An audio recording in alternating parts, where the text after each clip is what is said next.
4, 3, 2, 1. We're live. Okay, Roy, please give us a brief introduction of your organization. My name is Roy Vreeland. I'm one of the deputy chiefs with Upper Pine Fire in Bayfield, Colorado. We're a small paid department that runs approximately 800 calls per year. What prompted your organization to pursue a security assessment?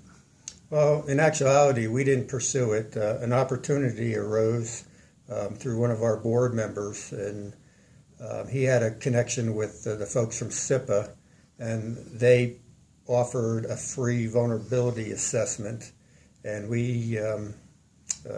that was brought to both myself and Chief Bruce Evans. So at that time, we briefly talked about it. Would we be willing to have it or not have it? And we both agreed that let's do it. Roy, can you describe to me the process and experience surrounding the security assessment? So the process was very simple.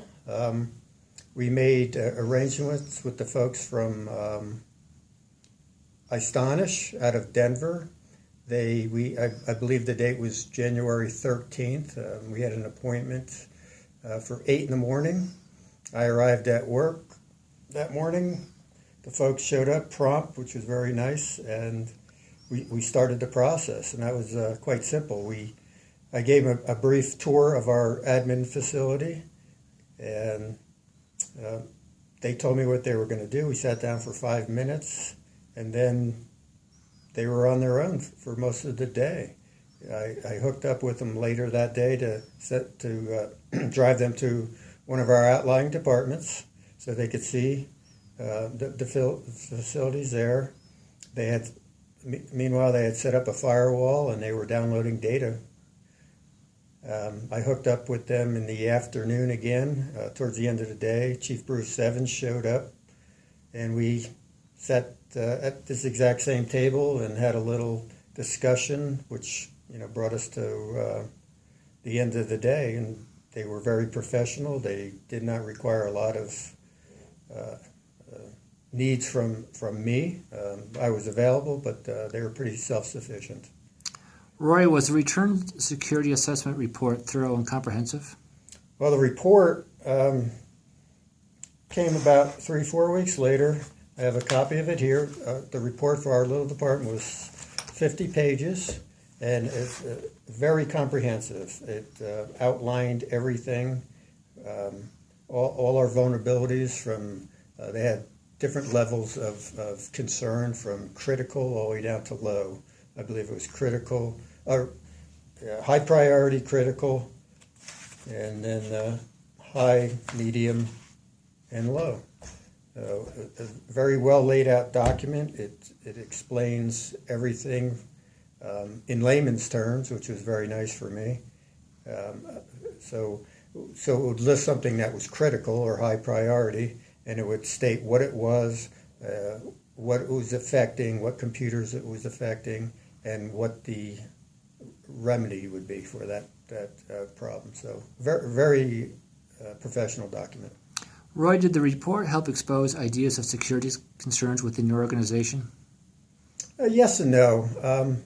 We've known pretty much what our faults were with on the IT side of things. I think they tend, in a small organization, because of cost constraints, get pushed to the back burner a little bit. But after the report came out, I think it put the concerns more towards the front of the book, and we actually did address a lot of those issues immediately following the report.